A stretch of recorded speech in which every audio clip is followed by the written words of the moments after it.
The stagecoach lurched to a stop in front of the general store, and Victoria Hastings pressed her gloved hand against the frosted window, her breath catching at the endless white expanse that stretched before her eyes. February 1882 had brought a merciless winter to Veta, Colorado, and she wondered if she had made the gravest mistake of her 22 years by traveling west to marry a man she had never met. The driver yanked open the door, and an icy wind swept inside, stealing what little warmth remained in the cramped compartment.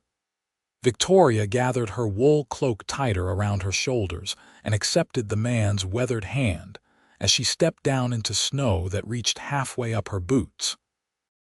The cold was unlike anything she had experienced in Philadelphia, biting through layers of clothing as though they were made of paper. "This here is Veta, miss," the driver announced, retrieving her trunk from the back of the coach. "Small town at the foot of the Spanish Peaks." "You meeting someone?" "Yes," Victoria managed through chattering teeth. "A Mr. Thomas Whitfield. He wrote that he would collect me upon my arrival." The driver's expression shifted, something uncomfortable crossing his weathered features. "Whitfield, you say? That is unfortunate news, miss." "Thomas Whitfield took sick with pneumonia 3 weeks back. Buried him last Tuesday." The world seemed to tilt beneath Victoria's feet. She reached for the stagecoach to steady herself, her mind reeling with the implications. She had sold everything she owned to pay for passage west. She had no family to return to, no prospects in Philadelphia beyond the workhouse. The letters from Thomas Whitfield had promised a new life, a home, security. Now there was nothing. "I see," she whispered, though she did not see at all. The cold was making her thoughts slow and thick. "You got anywhere to go? Anyone to wire for money?" The driver's concern seemed genuine, but Victoria could see he was anxious to complete his route before another snowstorm hit. "No, I have no one. The boarding house might take you for a few days, but Mrs. Callahan runs a tight ship. Without money, I do not know how long she would let you stay." Victoria nodded numbly. The driver hefted her trunk onto his shoulder and gestured toward a narrow building with peeling white paint. They trudged through the snow, each step requiring effort in the bitter cold. The boarding house smelled of boiled cabbage and wood smoke. Mrs. Callahan, a stern-faced woman with iron-gray hair, listened to Victoria's situation with thinning patience. "I can give you 3 days," she said finally. "After that, you will need to find employment or move on. I am running a business, not a charity." 3 days. Victoria thanked her quietly and followed her up creaking stairs to a small room under the eaves. The moment Mrs. Callahan left, Victoria sank onto the narrow bed and allowed herself exactly 5 minutes of tears. Then she dried her eyes and began to assess her situation with the practical mind that had helped her survive as an orphan in Philadelphia's overcrowded streets. She had a little money, enough for perhaps a week of meals if she was careful. She had her clothing, her mother's wedding ring hidden in her bodice, and her father's watch, which she had kept despite every hardship. She would need to find work immediately. In a town this size, options would be limited for a woman alone. The next morning, Victoria ventured into the frozen streets of Veta. The town was modest, consisting of a main street lined with weathered buildings that seemed to huddle together against the wind. She counted a general store, a saloon, a bank, a blacksmith, and what appeared to be a land office. Mountains rose in the distance, their peaks white against a gray sky. The general store seemed the most promising place to inquire about work. A bell jangled as Victoria pushed open the door, grateful for the warmth from the pot-bellied stove in the corner. A middle-aged woman looked up from behind the counter, her expression curious. "Help you, miss. I am looking for employment," Victoria said directly. "I can read, write, and cipher. I can sew, cook, clean, and I learn quickly. Do you know of anyone in need of help?" The woman studied her for a long moment. "You are the mail-order bride who came for Thomas Whitfield." It was not a question. In a town this small, everyone knew everyone else's business. Victoria nodded. "Poor thing. That must have been quite a shock." The woman's voice softened slightly. "I am Sarah Miller. My husband and I run this store. I wish I could help, but we barely make enough to support ourselves. Winter is slow for business." "I understand. Thank you anyway." "Wait." Sarah leaned forward conspiratorially. "There is someone who might need help, though he would never admit it. Quinton Pierce owns a ranch about 5 miles north of town. His wife died in childbirth 2 years back, and he has been raising his daughter alone. Everyone knows he is struggling to manage both the ranch and a small child, but he is too stubborn to ask for assistance." Victoria's heart quickened. "Do you think he would hire me?" "Hard to say. Quinton has not been the same since Martha died. He comes to town only when necessary, speaks to no one more than required. But he needs help, that much is certain. You could ride out there and ask. Worst he can do is say no." "How would I get there? I do not have a horse." "You can rent one from the livery." "Tell Ben Miller, that is my brother-in-law, that I sent you. He will give you a fair rate." Victoria spent the remainder of her meager funds renting a gentle mare and receiving directions to the Pierce ranch. The journey took over an hour through snow-covered terrain that seemed endless in its desolation. Her hands were numb inside her gloves, and her face burned with cold despite her scarf. She was beginning to wonder if she had passed the ranch entirely when she spotted a rough wooden gate and a narrow track leading toward a cluster of buildings. The ranch house was small but solidly built, with smoke rising from the chimney. A barn and several outbuildings stood nearby, half buried in snowdrifts. Victoria dismounted clumsily, her legs stiff from the cold and the unfamiliar saddle. She was tying the mare to the porch rail when the front door swung open. A man stood in the doorway, and Victoria's first thought was that he looked carved from the same granite as the surrounding mountains. He was tall and broad-shouldered, wearing work clothes and boots crusted with snow. His face was hard, all sharp angles and uncompromising lines, with dark hair that fell past his collar and eyes the color of storm clouds. He looked to be in his late 20s, and everything about him spoke of a man who had forgotten how to smile. "This is private property," he said, his voice as cold as the wind. Victoria straightened her spine. "Mr. Pierce, my name is Victoria Hastings. Sarah Miller suggested I speak with you about employment. Not hiring. Please, if I could just explain my situation. Not interested." He started to close the door. "I came west to marry Thomas Whitfield," Victoria said quickly. "He died before I arrived. I have no money and nowhere to go. I am willing to work hard for room and board. I can care for your daughter and keep house. You would not have to pay me wages." Quinton Pierce paused, his hand on the door. His expression remained impassive, but Victoria thought she detected a flicker of something behind those cold eyes. Before he could respond, a child's wail rose from inside the house. He turned his head toward the sound, frustration crossing his features. The crying intensified, becoming almost hysterical. Quinton looked back at Victoria, and she could see him weighing his pride against his desperation. "You know anything about children?" he asked roughly. "Yes. I worked in an orphanage before coming west." The crying reached a new pitch. Quinton stepped aside. "Come in." The house was warmer than outside, but far from comfortable.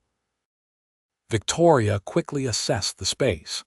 A main room with a fireplace, a kitchen area cluttered with dirty dishes, a corridor leading to what she assumed were bedrooms.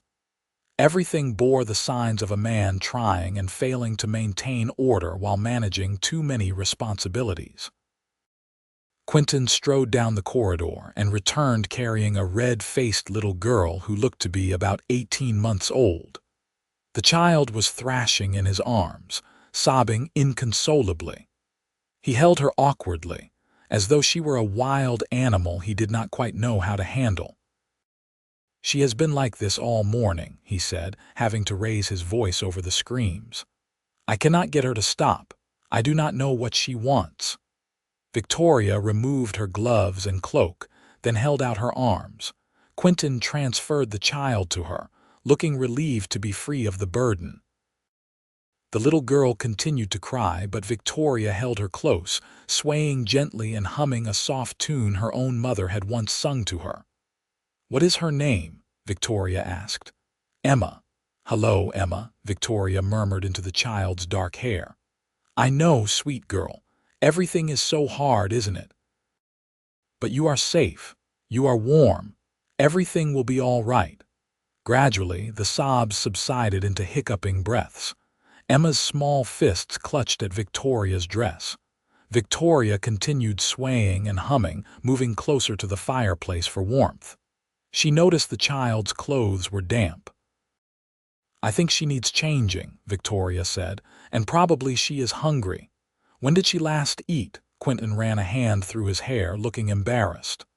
"I gave her bread this morning. She threw most of it on the floor. Do you have milk? Eggs? Might be some eggs in the cold box outside." "Milk is in the well house. Would you mind fetching them? I will see to Emma." For a moment, Victoria thought he might refuse, unused to taking direction in his own home. Then he grabbed his coat and headed outside. Victoria explored the house until she found Emma's room, a small space with a crib and a changing table. She cleaned and changed the child, talking to her softly the entire time. Emma watched her with solemn brown eyes, her crying forgotten. She was a beautiful child, with her father's dark hair and what Victoria suspected were her mother's delicate features. Her clothes were clean but ill-fitting, as though Quinton had difficulty determining what size she needed. When Victoria returned to the main room, Quinton was back with eggs and a jug of milk. Victoria settled Emma in a wooden high chair she found in the corner and set about making scrambled eggs. She cleaned dishes as she worked, bringing order to the chaos. Emma ate hungrily, making a mess but clearly enjoying the food. Quinton stood near the fireplace, watching. Victoria could feel his gaze on her but focused on the child. When Emma finished eating, Victoria cleaned her face and hands, then set her on the floor with a rag doll she found on a shelf. Emma immediately began playing, babbling contentedly to herself. The silence between the adults stretched. Victoria turned to face Quinton Pierce directly. "I need this position," she said honestly. "I have no other options, but I believe I can help you. Your daughter needs proper care. Your home needs attention. I can provide both if you will allow me to stay." Quinton's jaw tightened. People will talk. A single woman living on a ranch with a widower. People talked about me in Philadelphia when I had to take work in a factory to avoid starving. I learned that survival matters more than gossip. "I cannot pay you. You can provide room and board. That is payment enough until I can save enough to determine my next step." He studied her for a long moment, and Victoria forced herself to meet his gaze steadily. She could see the war in his eyes between suspicion and need. Finally, he gave a curt nod. "There is a room off the kitchen. Was meant to be a hired hand's quarters. It is small but has a stove. You can stay there. I expect meals cooked, house kept clean, and Emma cared for. In exchange, you get room, board, and a small wage when I can manage it." "Agreed."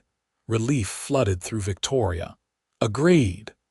I will take you back to town to collect your things." The ride back to Veta was silent. Quinton drove a wagon pulled by two sturdy horses. and Victoria sat on the bench beside him, very aware of the solid, unyielding presence of the man next to her. He had not asked about her past beyond confirming she had experience with children. He offered no information about himself. The silence was not exactly comfortable, but neither was it hostile. At the boarding house, Victoria quickly gathered her belongings. Mrs. Callahan seemed relieved to see her go. Sarah Miller, whom Victoria stopped to thank, looked worried. "Are you certain about this?" Sarah asked quietly. "Quinton Pierce is not known for his warm nature, and living out there so isolated with winter still fierce." "I am certain," Victoria said, more confidently than she felt. "Thank you for the suggestion. You may have saved my life." The return journey passed in the same silence. Darkness was falling by the time they reached the ranch, and the temperature had dropped further. Quinton showed Victoria to her room, a small space with a narrow bed, a chest of drawers, a table with 2 chairs, and indeed a small stove. The room was cold, but Quinton quickly started a fire. "Sheets are in the chest," he said. "There is a well behind the house for water. Privy is out back. I will expect breakfast at dawn." Then he left, closing the door behind him. Victoria stood in the center of the room, listening to his boots on the floorboards, the sound of Emma babbling, the low rumble of his voice responding. Then the house grew quiet. She made up the bed with sheets that smelled of cedar and lay down fully clothed, pulling the quilts up to her chin. The stove radiated warmth, but it would take time for the room to become truly comfortable. Through the thin walls, she could hear Quinton moving around, the creak of the rocking chair, the soft sounds of him settling Emma for the night. Victoria closed her eyes and thought about the strange turn her life had taken. She had come west to marry a stranger and found herself working for a different stranger instead, in a house full of ghosts and silence. Quinton Pierce was nothing like what she had expected. He was hard and closed off, his grief worn like armor. But she had seen the way he looked at his daughter, the desperation in his eyes when he could not soothe her crying. Beneath the ice, there was something human, something that still felt, even if he tried to pretend otherwise. The days that followed fell into a rhythm. Victoria rose before dawn to prepare breakfast: biscuits, bacon, eggs, coffee. Quinton ate without comment, then disappeared outside to tend to the animals and the endless work a ranch demanded, even in winter. Victoria cleaned the house, discovering corners that had not seen attention in months. She cared for Emma, who gradually warmed to her, eventually reaching for Victoria when she entered a room and crying when she left. The house itself began to transform. Victoria washed curtains and beat rugs. She organized the kitchen and mended clothing.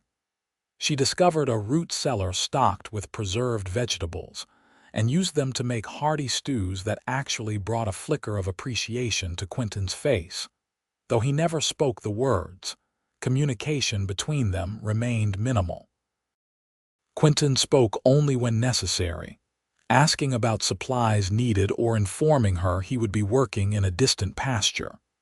He never asked about her past, never shared details of his own. At meals, they sat in silence broken only by Emma's cheerful babbling, but Victoria noticed things. She noticed how Quinton always made sure the woodpile near her room was stocked. She noticed that he brought back special items from town, things she had mentioned needing in passing. She noticed how he sometimes stood in the doorway watching her play with Emma, an expression on his face that was equal parts longing and pain. 2 weeks after Victoria's arrival, a blizzard struck with such ferocity that Quinton barely made it back from the barn. Victoria heard him stumbling onto the porch and rushed to open the door. He fell inside, covered in snow, his lips blue with cold. "Get those wet things off," Victoria ordered, her nursing instincts taking over.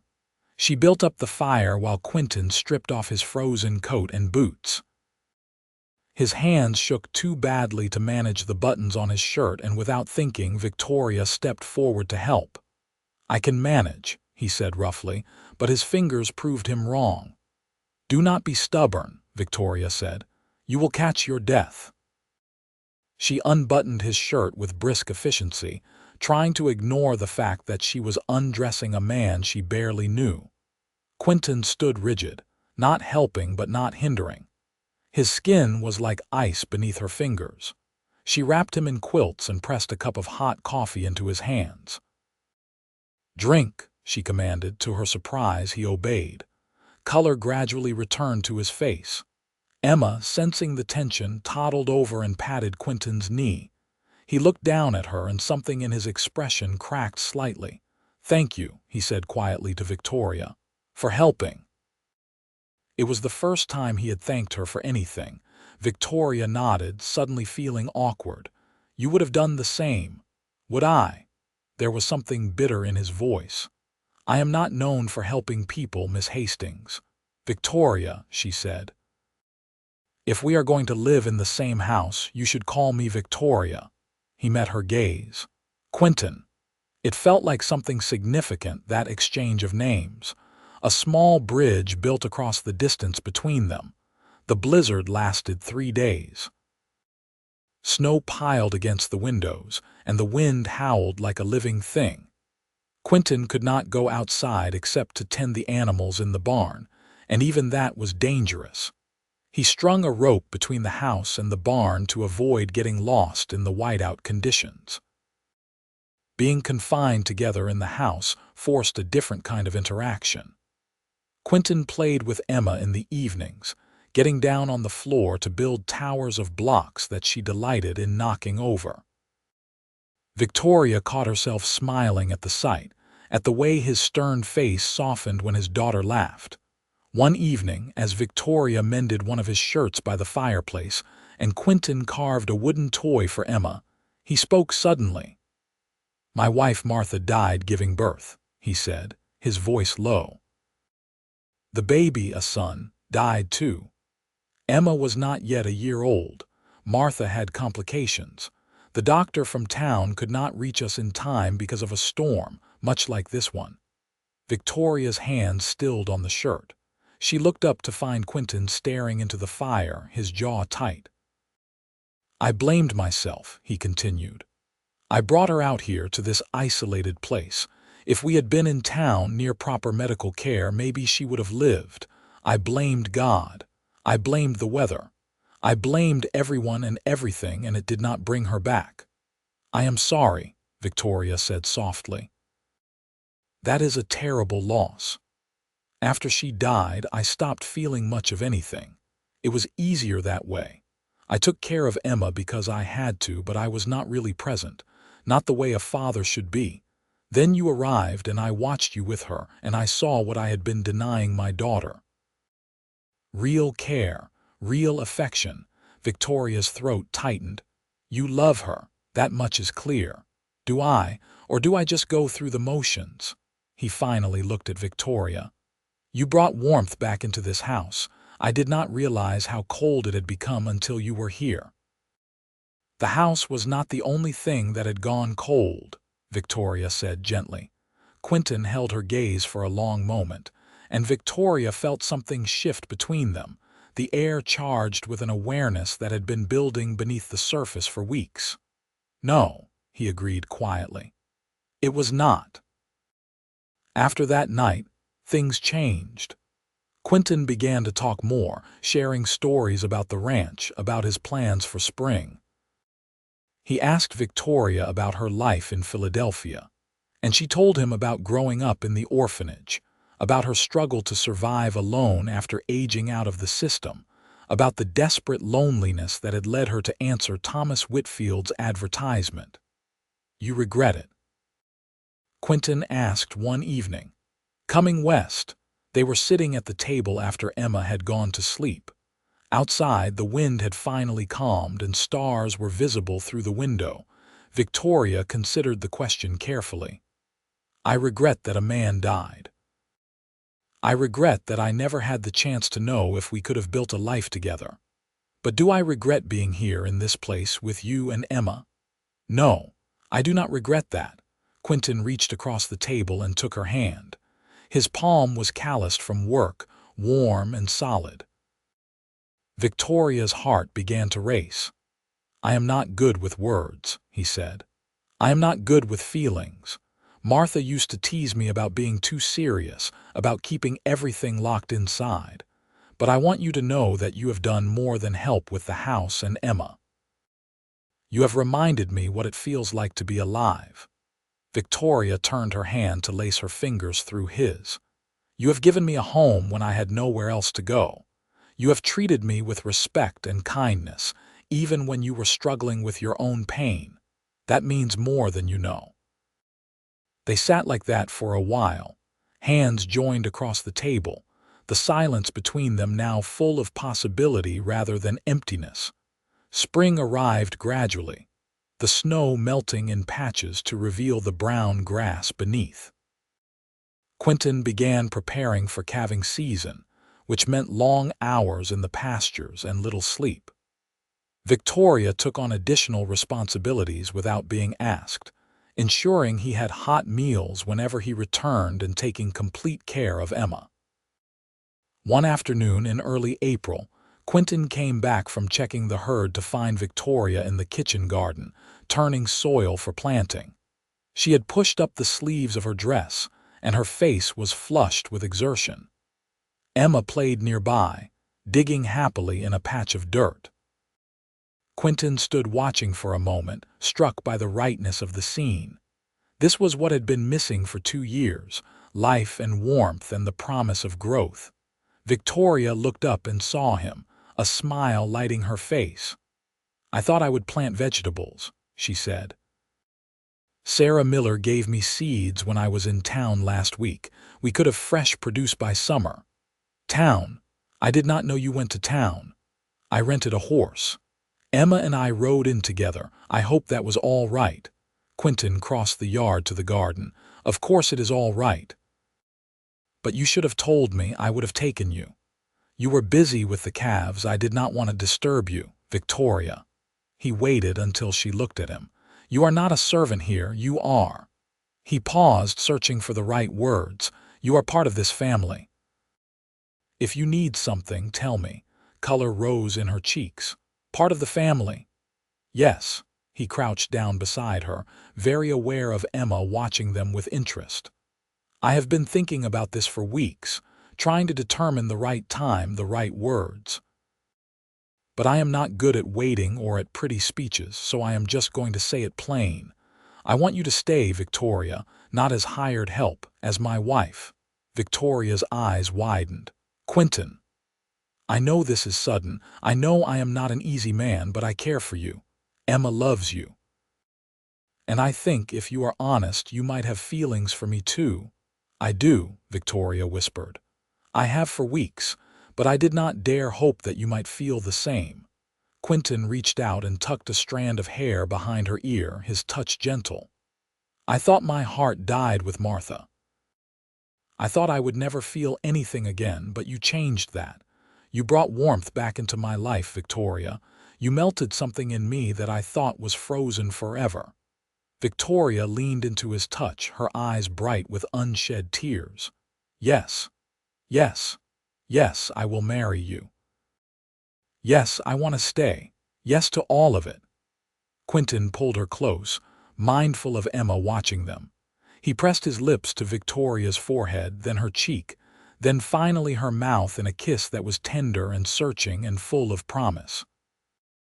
Victoria kissed him back, her hands coming up to frame his face, and it felt like coming home. Emma clapped her hands and giggled, breaking the moment. Quinton pulled back and laughed, the sound rusty from disuse but genuine. Victoria joined in, happiness bubbling up from somewhere deep inside. They were married in Veta 2 weeks later. Sarah Miller and her husband stood as witnesses. The ceremony was simple, held in the small church with the preacher's wife playing a slightly out-of-tune piano. Emma stood between them, holding Victoria's hand on one side and Quinton's on the other. When the preacher pronounced them husband and wife, Quinton kissed Victoria with considerably more passion than was probably appropriate in church. Sarah Miller fanned herself and whispered to her husband, and Victoria blushed, but did not pull away. The townspeople had been wary at first about the arrangement, gossiping about the mail-order bride who ended up with a different man. But seeing Quinton Pierce smile for the first time in 2 years softened hearts. People brought gifts to the small reception at the boarding house. Preserves, fabric for curtains, a hand-carved cradle that made Victoria tear up because it implied hope for the future. Life settled into a new rhythm at the ranch. Victoria was no longer helping Quinton. She was his partner in every sense. They worked side by side during the day, planning improvements to the ranch and caring for Emma. At night, they lay in the bed they now shared, talking in the darkness about their hopes and dreams.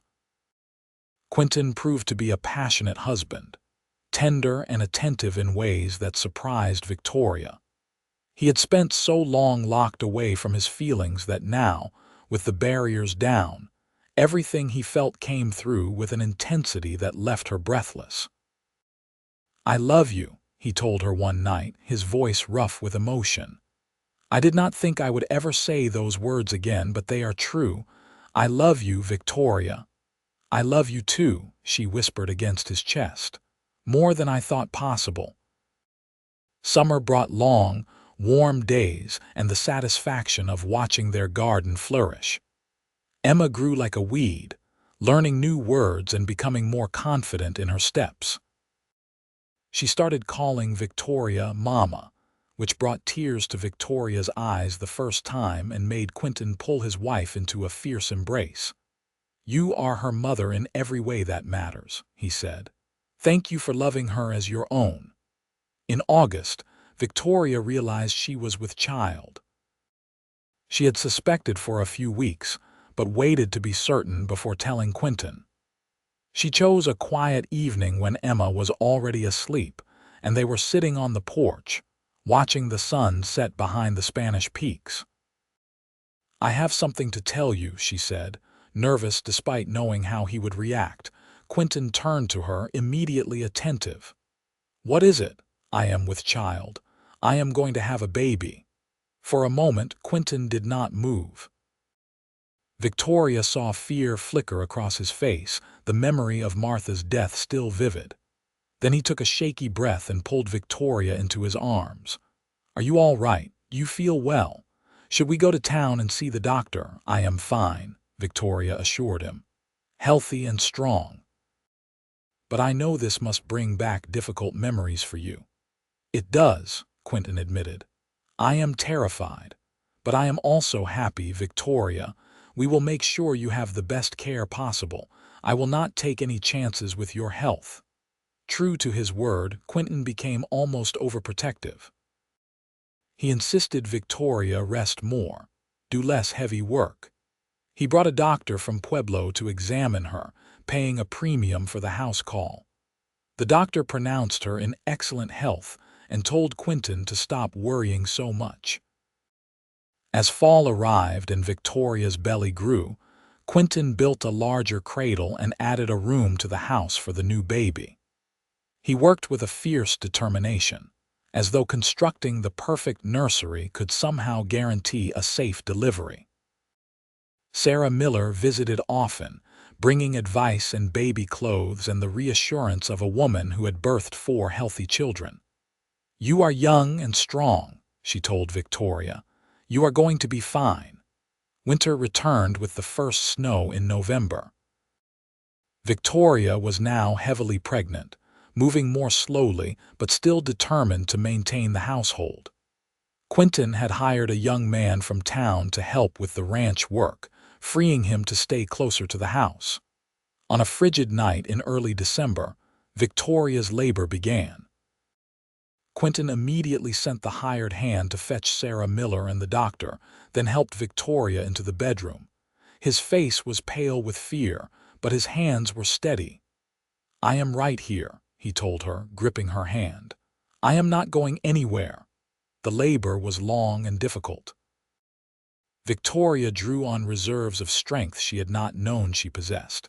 And through it all, Quinton stayed by her side, wiping her forehead, murmuring encouragement, holding her when the pain became almost unbearable. Finally, in the early hours of the morning, a baby's cry filled the room. The doctor held up a squalling, red-faced infant. "You have a son," he announced. Quinton's face crumpled with relief and joy. He pressed kisses to Victoria's sweat-dampened forehead, tears streaming down his face. "You did it. You are all right. Thank God you are all right." Victoria was exhausted but euphoric. The doctor placed the baby in her arms and she looked down at the tiny face, the dark hair, the features that were a blend of her and Quinton. "He is perfect," she whispered. "What will you name him?" Sarah asked. Quinton and Victoria looked at each other. They had discussed names but never settled on one. Now, holding their son, Victoria knew. "James," she said. "James Pierce." Quinton smiled through his tears. "James, I like that." Emma, who had been sleeping in the next room, woke and toddled in, rubbing her eyes. Quinton lifted her up so she could see her baby brother. "Emma, meet James," he said softly. Emma reached out a finger and touched the baby's hand. James's tiny fingers curled around hers and Emma giggled with delight. It was a perfect moment, the four of them together, a family forged not by blood alone but by love and choice and determination. The months that followed were busy and joyful. James was a healthy baby with a good appetite and his father's serious expression, which looked comical on such a young face. Emma doted on her little brother, always wanting to help with his care. Quinton proved to be a devoted father, more comfortable this time around with the demands of an infant. Victoria often woke in the night to find him already at the cradle, soothing James back to sleep or just watching him with an expression of wonder. "I missed so much with Emma," he confessed to Victoria one night. "I was too buried in grief to appreciate her babyhood. I am not going to make that mistake again." "You are a wonderful father," Victoria assured him. "Emma knows you love her, and James will grow up knowing it too." As James grew, the ranch prospered. Quinton's herd increased, and he hired additional help to manage the expanding operation. Victoria's garden became legendary in Veta, providing more produce than they could use themselves. She started selling the surplus in town, building her own small income. Life was not without challenges. There were hard winters and dry summers. There were cattle lost to disease and crops damaged by hail. But through it all, Quinton and Victoria faced each obstacle together, their bond growing stronger with each trial overcome. On their third wedding anniversary, Quinton surprised Victoria with a piano shipped all the way from Denver. "I know you used to play," he said, as workers wrestled the instrument into the parlor they had added to the house. "I thought you might want to again." Victoria was speechless with joy. She sat down at the keys, her fingers finding their way across a melody she had not played in years. Music filled the house, and Emma danced while James clapped his pudgy hands. That evening, after the children were asleep, Victoria found Quinton in the barn. He was checking on a mare about to foal, but he looked up when she entered. "Thank you for the piano," she said. "That was incredibly thoughtful. You have given me so much," Quinton replied. "I wanted to give you something that would bring you joy." Victoria crossed the barn and wrapped her arms around him. "You bring me joy, Quinton. You and Emma and James, this life we have built together. 3 years ago I arrived here with nothing but a trunk and a great deal of fear. You gave me a home, a family, a purpose." "You did the same for me," Quinton said, holding her close. "You melted a heart I thought was frozen beyond repair. You showed me that love can come more than once in a lifetime and that second chances are precious gifts." They stood together in the warm barn, the smell of hay and horses around them, the promise of spring in the air. Through the open door, they could see the house they had transformed together, light glowing in the windows, smoke curling from the chimney. "Do you ever think about that day you arrived?" Quinton asked. "How different things could have been." "Sometimes," Victoria admitted. "If Thomas Whitfield had lived, I would have married him as planned. I would never have known you or Emma or this life. It makes me sad to think about, even though it was not meant to be." "I think of it too," Quinton said. "If I had been too proud to accept your help that first day, if I had turned you away, I almost did, you know." "What stopped you?" Emma's crying, and something in your eyes. "A determination that matched my own stubbornness." He smiled, the expression coming easily now. "I am grateful every day that I let you in, Victoria. You are the best thing that ever happened to me." They kissed in the shadowy barn, a kiss full of tenderness and passion and 3 years of accumulated love. When they finally pulled apart, Victoria laughed softly. "What is funny?" Quinton asked.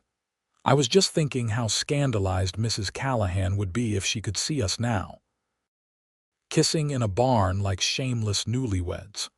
"We are shameless," Quinton said, grinning, "and I would not have it any other way." They walked back to the house hand in hand, their breath misting in the cool evening air. Inside, they checked on the children. Emma was sprawled across her bed, her dark hair tangled on the pillow. James slept on his back, his arms flung above his head in complete abandon. In their own bedroom, they prepared for sleep with the easy familiarity of a long married couple. Victoria brushed out her hair while Quinton banked the fire.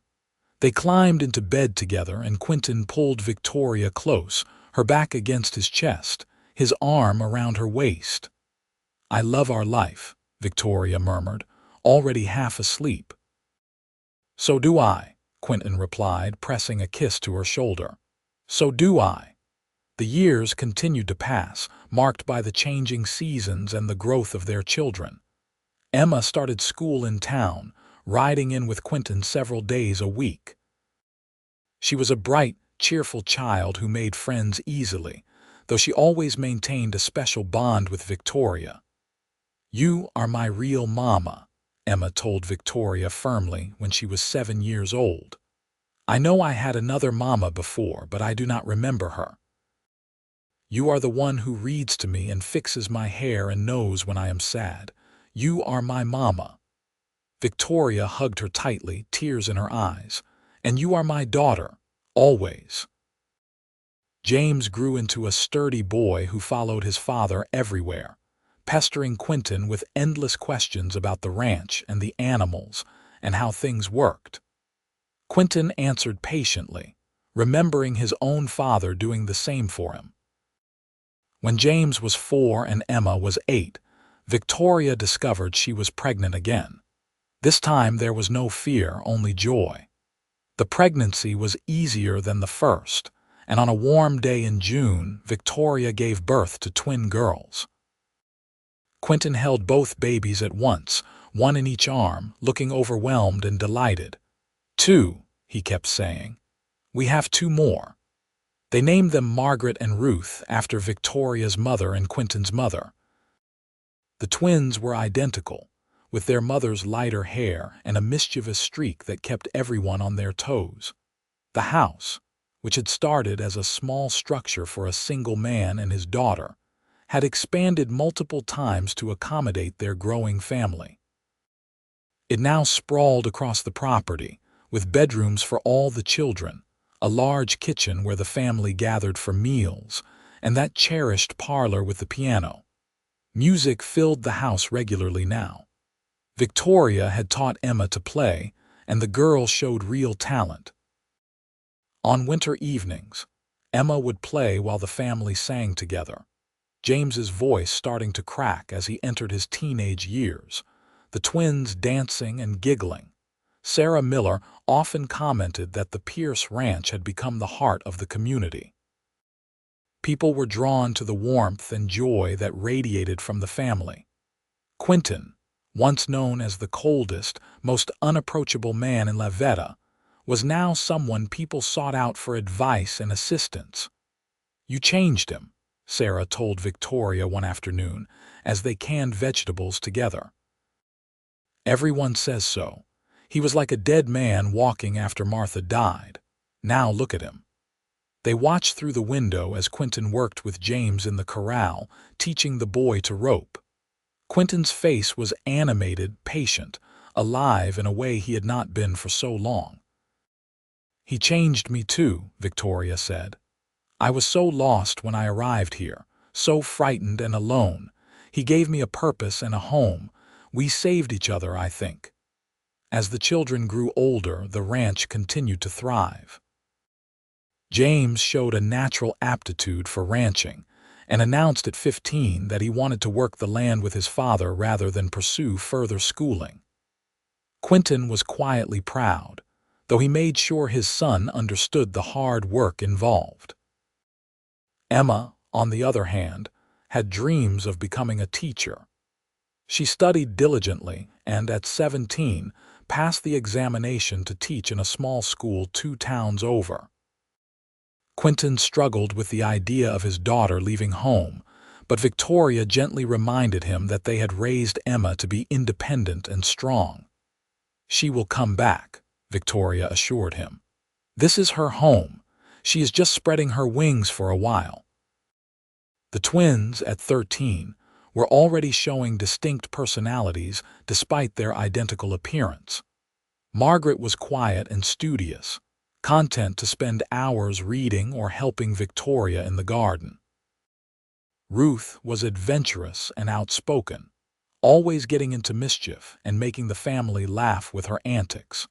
On Quinton and Victoria's 10th wedding anniversary, the entire family gathered for a celebration.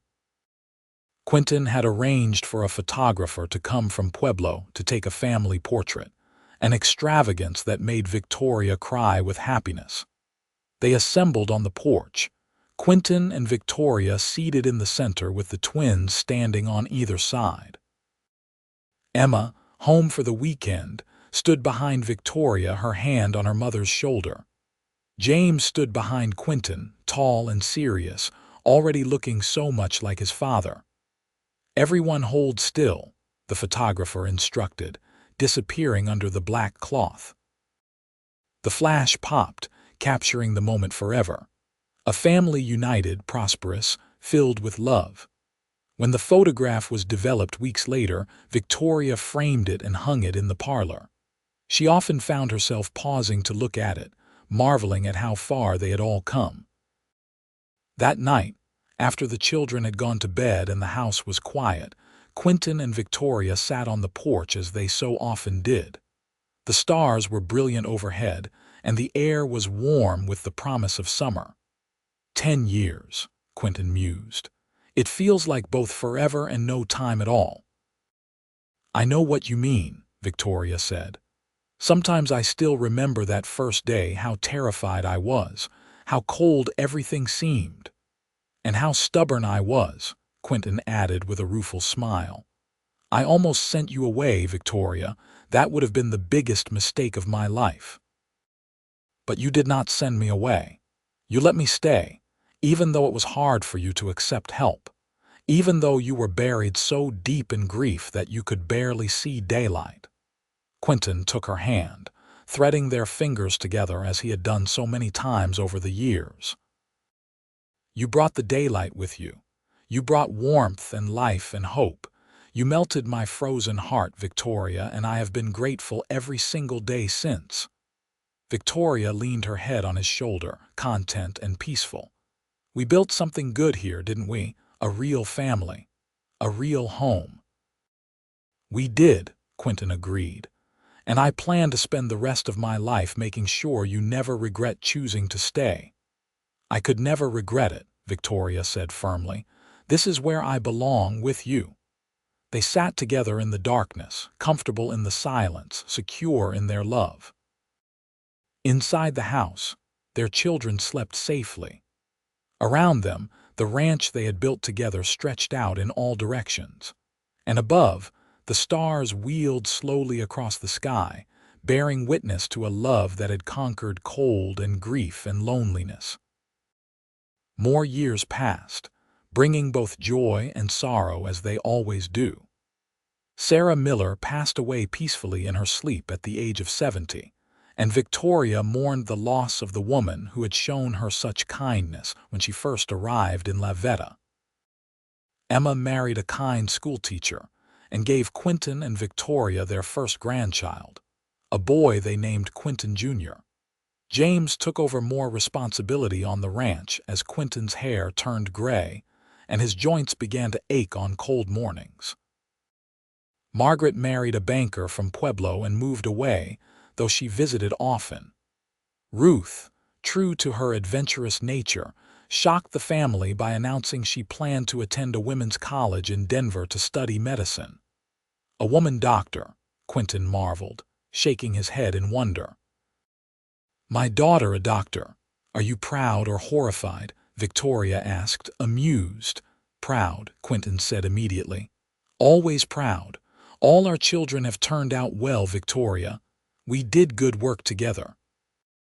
Victoria's health remained strong well into her 50s, though she moved a bit slower and her hair had gone completely silver.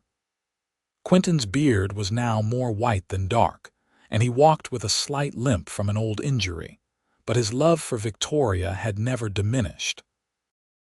If anything, it had grown deeper with time. They celebrated their 25th wedding anniversary surrounded by children and grandchildren.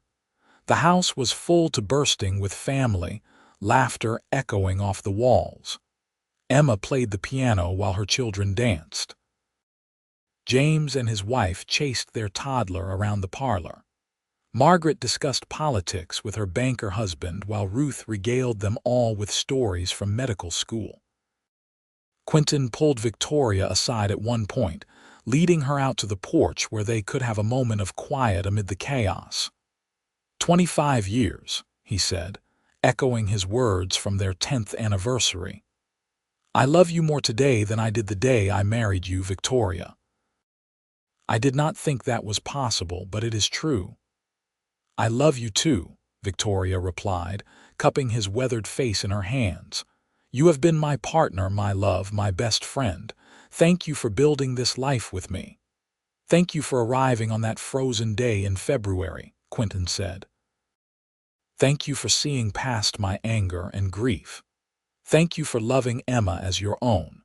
Thank you for every meal cooked and every word of encouragement and every moment of warmth you brought into my life."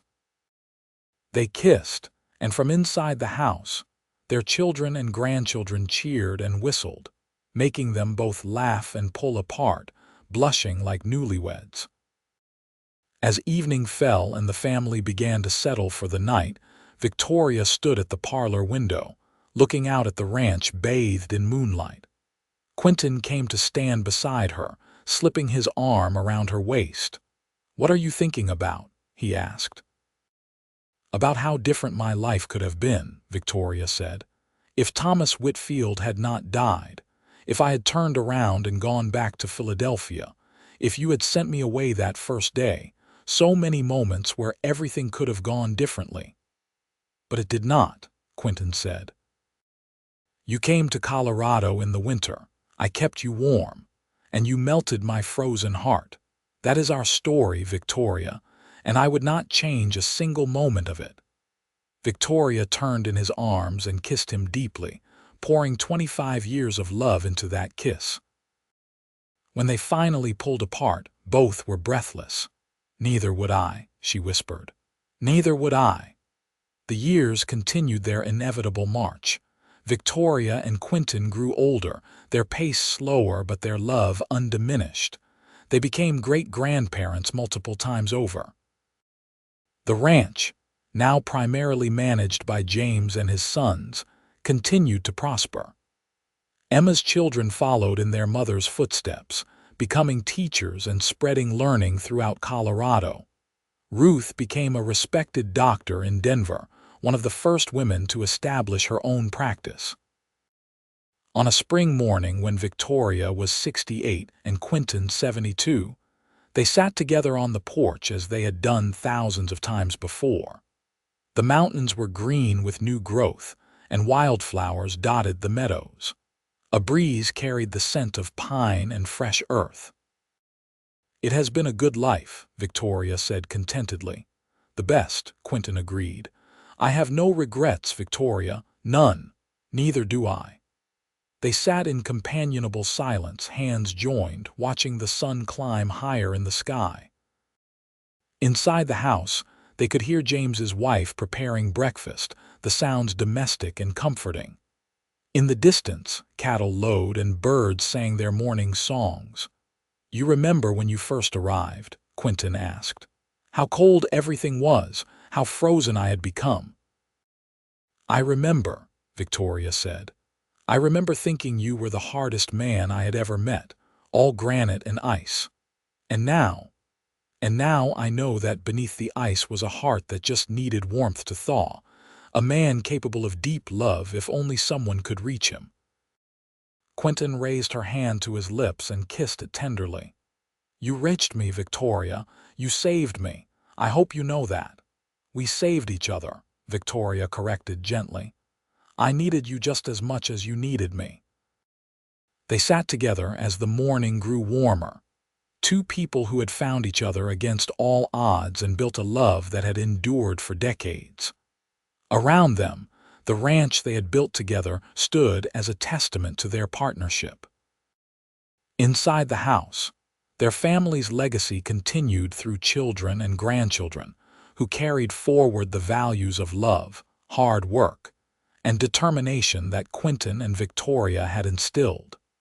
As the sun reached its zenith and the day grew warm, Quinton and Victoria rose from their chairs. They walked together through the house they had shared for so many years, past the piano that had brought so much music into their lives, past the photographs documenting their family's growth, past the rooms where their children had grown up. In their bedroom, Victoria paused to look at a small daguerreotype on the dresser. It showed her on her wedding day, young and hopeful, standing beside a serious-faced Quinton who was just beginning to learn how to smile again. Emma stood between them, just a toddler, looking at the camera with solemn eyes. "We were so young," Victoria murmured. "We were," Quinton agreed, coming to stand behind her, his arms encircling her waist. "But we knew what mattered. We knew that love was worth fighting for. That family was worth building. That second chances were precious gifts." Victoria turned in his embrace and rested her head against his chest, listening to the steady beat of his heart, that heart that she had helped to heal. That heart that had given her a home and a family and a love beyond her wildest dreams. "I would do it all again," she said. "Every moment, every challenge, every joy, all of it." "So would I," Quinton whispered into her hair. "So would I." They stood together in the afternoon light, two souls who had found each other in the winter cold and built a warmth that would endure beyond their years. The story that had begun with a mail-order bride arriving in the snow and a frozen-hearted cowboy had become a tale of redemption, healing, and enduring love. Outside, the Colorado wind whispered through the mountains, carrying with it the promise of tomorrow and all the tomorrows after that. The ranch would continue. The family would grow. The legacy of love that Quinton and Victoria had created would ripple forward through generations yet unborn. But in that moment, in that room filled with the accumulated treasures of a life well lived, there was only the two of them. A cowboy who had learned to love again. A bride who had found her true home. Two hearts that had healed each other and, in doing so, had created something beautiful and lasting and true. The sun continued its journey across the sky, painting the room in shades of gold and amber. And Quinton and Victoria remained together, holding each other close, grateful for every moment they had been given, for every trial they had overcome, for every joy they had shared. Their story, which had begun in the bitter cold of a Colorado winter, had become a testament to the power of love to transform lives, to heal broken hearts, and to build something enduring from the ashes of loss and loneliness. It was a story that would be told by their grandchildren and great-grandchildren, a story of hope and perseverance, and the unwavering belief that even the coldest heart could be warmed, even the deepest grief could be healed, and even the most unlikely love could become the foundation of a lifetime of happiness. As evening approached and the family gathered once more around the dinner table, Victoria looked at the faces of her children and grandchildren, at Quinton seated at the head of the table with a grandchild on his knee, and she felt a profound sense of gratitude. This was the life she had been meant for. These were the people she had been meant to love. This was the home she had been searching for when she stepped off that stagecoach so many years ago into the frozen streets of Veta. And as Quinton caught her eye across the table and smiled at her with all the love and warmth that had grown between them over the decades, Victoria smiled back, knowing that she had found something more precious than gold, more valuable than any riches. She had found love. She had found family. She had found home. The cowboy had kept her warm through that first bitter winter and all the winters that followed, and she had melted his frozen heart, bringing warmth and light and love back into his life. Together, they had created something beautiful and lasting, a legacy of love that would endure long after they were gone.